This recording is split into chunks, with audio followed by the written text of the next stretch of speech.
We have now found a new fan favorite in Blue Jay land. Is this comfortable to wear? No. Is it fitting? Absolutely. The Toronto Blue Jays score some runs and win a ball game. The other team doesn't lose a ball game. The Blue Jays win it 6-3 over the Boston Red Sox. And every game at Fenway Park, you're always thinking to yourself, what crazy thing is going to happen? Because Fenway Park is like that. You didn't really get that today. However, top half of the first inning with James Paxton on the hill. James Paxton and Alec Manoah, by the way, was the starting pitching matchup today. And last time James Paxton saw the Blue Jays, who hit 7 2/3 of 3-hit ball, walked 2, struck out 7, and did not allow an earned run. He was outstanding. But the Blue Jays pounced on him early. Leading off the ball game, Whit Merrifield, he drills one to left field, and it's gone! And the Blue Jays have a 1-0 lead.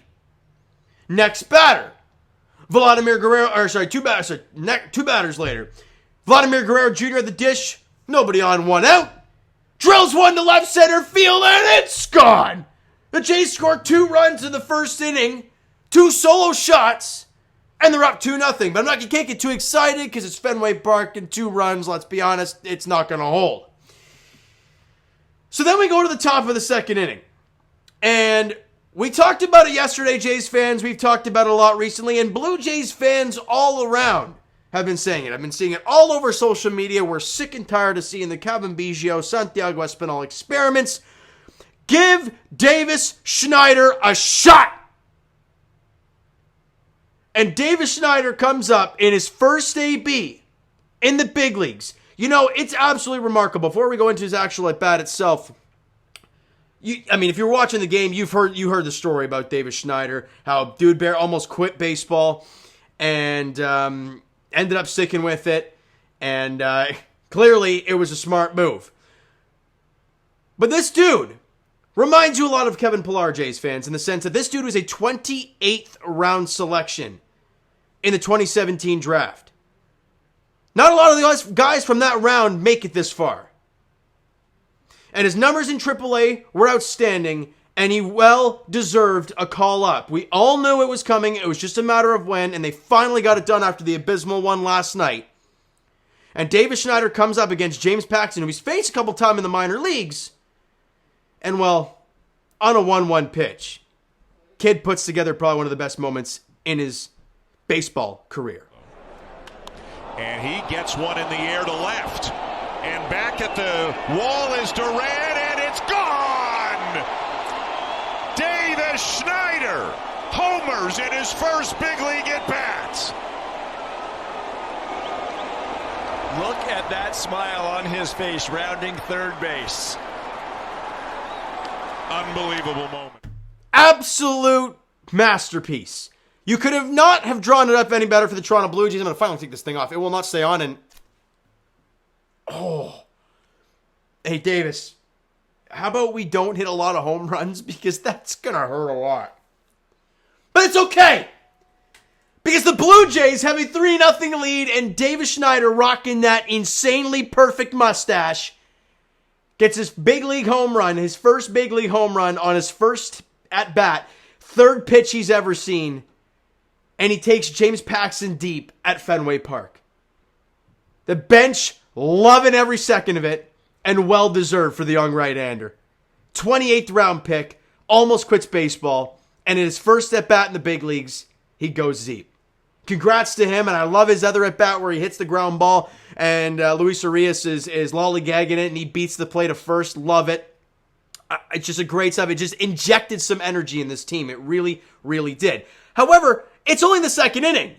And you're only up 3-0. Fenway Park stuff, you can't get too excited. Bottom of the third inning, Jaron Duran goes deep off of Alec Manoah, scoring Luis Arias, and it is a 3-2 ball game just like that. But the Blue Jays don't stop there. With Dalton Varsho on, and he had a great time tonight. George Springer drills one to left center field, and it goes off the wall. Varsho with 2 out is running on the swing, so he comes around to score an RBI double for George Springer. Much needed for him. We talked about it yesterday. They needed to get their leaders to be leaders. Vladdy went deep in the first. Springer with the double in the fourth.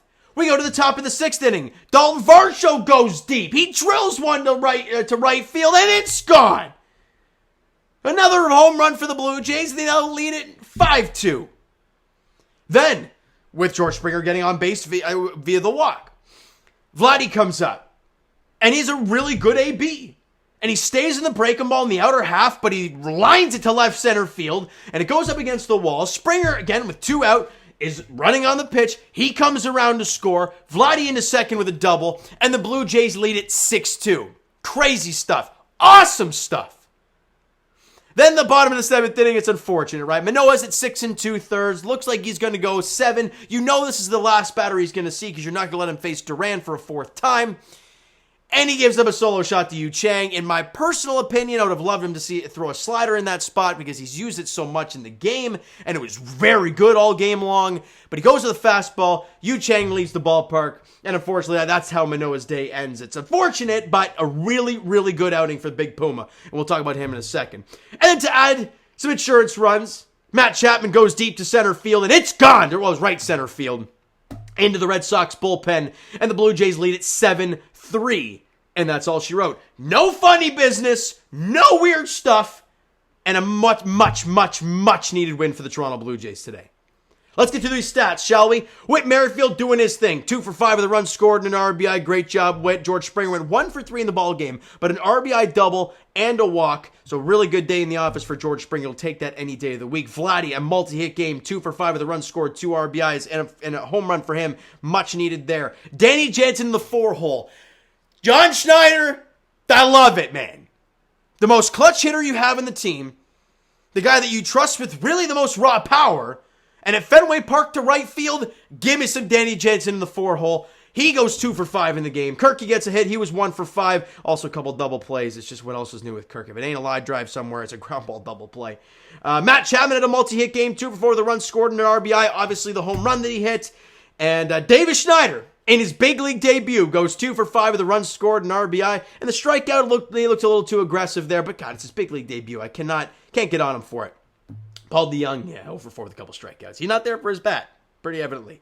And Dalton Varsho, in the 9-hole, with a lefty on the hill, goes 2 for 3 with 2 runs scored, a home run, and a walk. Got on base 3 of the 4 times he came to the dish. A very good day in the office for Dalton Varsho, and hopefully a sign of things to come. Now let's get to the pitching staff. Big Puma, Alek Manoah was awesome. Now, when I watch Alek Manoah, obviously being a big Alek Manoah guy, and I want to cheer him on all the time, it's been painful this year. But ladies and gentlemen, let me rip through his last few starts for you, okay? So since he's come back, right, he had that great start against Detroit where everyone's getting frisky and everyone's getting excited, but it's Detroit. Then he has the really bad one against San Diego where he walks 5 and doesn't strike out anybody, and we're like, not good at all. Then he goes in to get Seattle, 5 1/3, 3 hits, 3 runs, walked 4 and struck out 6. You didn't like the 4 walks, but 3 runs over 5 1/3, you'll take it. And then the Angels game went 4 1/3, 1 run allowed, walked 2 and struck out 6. And then today against the Red Sox at Fenway, which is never an easy task, 6 2/3, 6 hits, 3 runs, couple walks, but 5 strikeouts. And I thought all game long he was getting ahead of hitters. That was the key for me before he went down. It was the throwing strikes, getting ahead of guys. Don't go into 1-0, 2-0, 3-0 counts and then trying to battle back because you're going to get hit hard that way. He was ahead of guys most. I'd love to see first pitch strikes. I don't know if they have it on here, but I would love to see the first pitch strikes that he had in this game. Let's see if I can find it. Fielding, pitching stats, batter face. No, they don't have that, unfortunately, at least on the score app here. But I thought he was attacking guys left and right. I really liked his approach. Didn't like the pitch to Yu Chang and a middle fastball to Jarren Duran. Not the ideal pitch to fire in there. But overall, I thought he was fantastic. Tim Meza, he did a great job. Went an inning, got the final out, got Duran out in the bottom half of the 7th inning, and then I went out there for the 8th and leadoff walk to Ref Snyder because they pinch hit Verdugo, which I was baffled about. I get it, lefty, but Verdugo's your second hitter. He's one of your better guys. Weird. But anyways, then paints a ball to Rafi Devers. Really good pitch. And then gets another out, but they don't allow him to face Duvall, which makes sense. You bring in Jordan Hicks.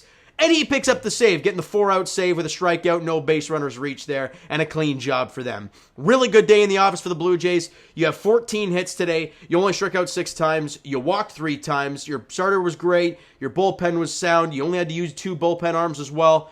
really, really nice job today. Now, can they build on it, though? That's going to be the question, right? With the Yankees losing, they gain a game on the Red Sox and the Yankees, so that's very exciting. And Seattle's beating LA, so with the Angels losing, we gain a game on them, push them down a little bit farther. The Jays got to do their thing, though. Tomorrow, game 2 of the series. Looks like, oh, wow, what happened there? Looks like it's going to be a bullpen day for the Red Sox, but for the Blue Jays, one of the most consistent starters this year, Jose Barrios, gets the ball, and he has been outstanding recently, but it's the Red Sox at Fenway Park. You never know what you're going to get. So we'll see what happens tomorrow. It's a 4:10 first pitch in game 2 of the 3-game set. And what's so important about this first win today, for one, it's the first time you've beaten the Red Sox this season. And second of all, God forbid they lose the next 2 games, you at least leave Fenway Park still in a wild card spot ahead of the Red Sox by a game. So there's that to look at. But let's be honest, after winning game 1, you don't want that. You want to leave Fenway at least with a series win, and you have an opportunity tomorrow to get that done. All right? So, guys, you know what? That is going to do it for this one. If you enjoyed the video and the W today, and, of course, the Davis Schneider stuff, my mustache is still buzzing after that. Hey, hit the like button if you guys enjoyed it. The subscribe button, you guys not already. Comment down below your thoughts on the video, thoughts on the game, thoughts on Davis Schneider. All that stuff is down below. So follow up there if you guys have not done so already. Twitter, Discord, Instagram, TikTok, all that stuff is down below. And I didn't say it earlier in the video, and I was going to, but I forgot. Shout out to the Oriole fans, man. I you know what? I don't want to sound like I'm kissing rear and whatnot, but you know, I mentioned briefly in the video about wanting to hit 10K, and here come the Orioles flying in hot with like 6.5, 7K views and like 300 subs drop, and I'm like, oh my god. So Orioles, love you guys. It was an absolute, I wouldn't say it was an absolute blast in the series for at least me as a Chase fan, but being able to do these videos and see all the really nice comments from all of you guys, it was very, very warming for me to go through that. All right, so you know what, guys, that is going to do it for this one, and I will talk to you guys tomorrow night, game 2 of the 3-game set against the Red Sox. Jose Barrios, bullpen day for the Red Sox. Thank you guys so much for listening and watching. Hope you enjoyed the video. We'll talk to you guys then.